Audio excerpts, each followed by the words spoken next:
কমলপুর শহরের পিএম শ্রী কৃষ্ণচন্দ্র বালিকা দ্বাদশ শ্রেণী বিদ্যালয়, কমলপুর সরকারি ইংলিশ মিডিয়াম দ্বাদশ শ্রেণী বিদ্যালয় এবং কমলপুর দ্বাদশ শ্রেণী বিদ্যালয়ে রবিবার শিক্ষক ও শিক্ষিকা নিয়োগের ক্ষেত্রে টেট 2 পরীক্ষা নেওয়া হয়।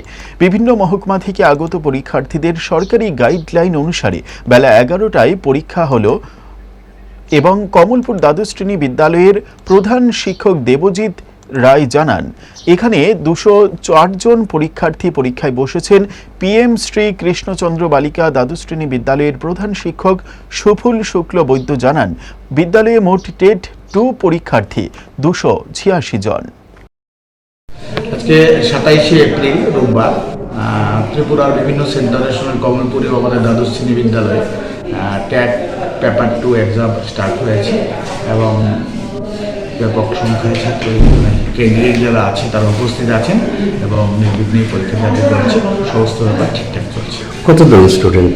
204 জন ক্যান্ডিডেট। নিরাপত্তা ব্যবস্থা হ্যাঁ, যথেষ্ট ভালো এবং খুব প্রশংসনীয়ভাবে তারা কাজ করে।